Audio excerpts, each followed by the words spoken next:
हो जाइए सावधान, आपके घर में कोई बांग्लादेशी महिला काम कर रही है।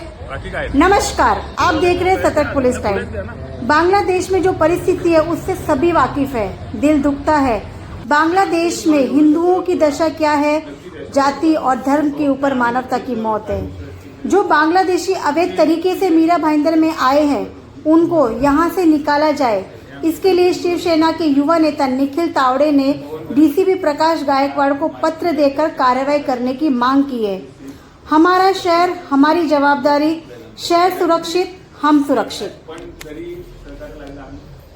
2 दिन पहले आपने डीसीपी ऑफिस से एक पत्र दिया है बांग्लादेश में चल रहे उपद्रव और नरसिंहार जो हिंदुओं के प्रति हो रहा है उसके विषय में क्या कहेंगे?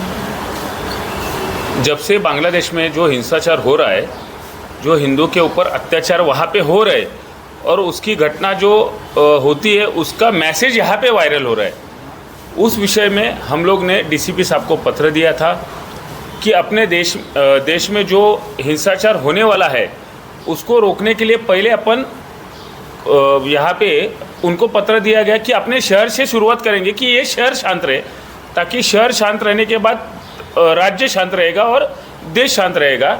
डीसीपी साहब को हम लोग ने पत्र में यही लिखा है कि यहाँ पे जो घुसपैठी बांग्लादेशी यहाँ पे आए हैं, जो विकासक यहाँ पे भूखंड उनका है, वहाँ पे जो वो लोग अवैध तरीके से रह रहे उनको यहाँ से निकालना चाहिए, उनके ऊपर यहाँ पे कार्रवाई होनी चाहिए और उनको अनलीगल तरीके से जो विकासक ने यहाँ पे रखा है वो विकासक पे पहली कार्रवाई होनी चाहिए। ये तो पहले हमने मांग की है। दूसरी बात रही, अगर वहाँ पे हिंदू पे अत्याचार हो रहा है तो आज हिंदुस्तान में उसके पड़साद होने वाले हैं।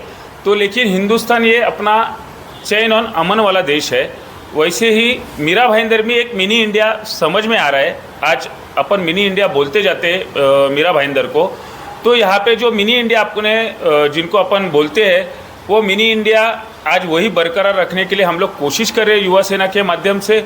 इसके लिए हम लोग ने पत्र दिया है।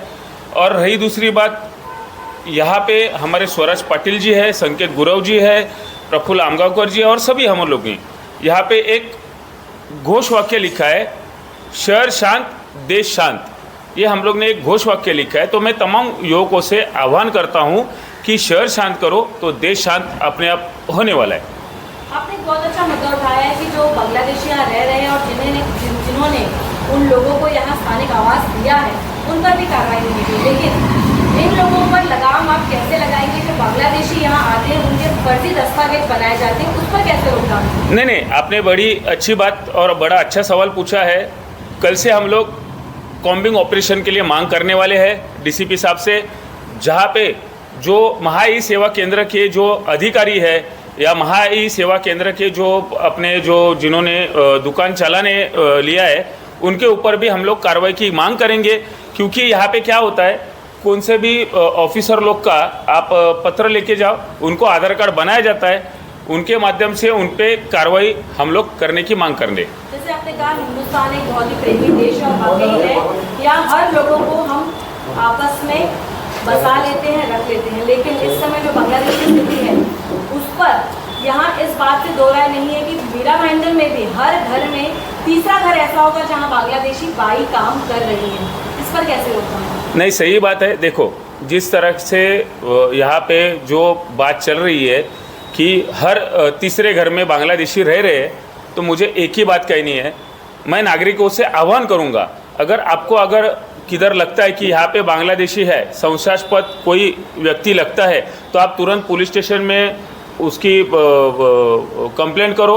अगर पुलिस स्टेशन से सपोर्ट नहीं होता है तो हम लोग युवा सेना के माध्यम से हम लोग उसके ऊपर कार्रवाई करने की कोशिश करेंगे। नहीं, वो घरों में काम करें तो मुझे नहीं लगता कि ऐसी कोई शिकायत करता बाहर आएंगे। इसके लिए भी एक गोपनीय टीम होनी चाहिए। पुलिस प्रशासन को इस पर कड़ी नज़र रखते हुए जो घर घर काम करने वाली बाई हैं उन पर एक नज़र रखनी बहुत जरूरी है। नहीं, बात सही है। यहाँ के लिए गोपनीय टीम अपनी सक्षम होनी चाहिए। इसके लिए भी हम लोग सीपी साहब को भी एक पत्र दे देंगे।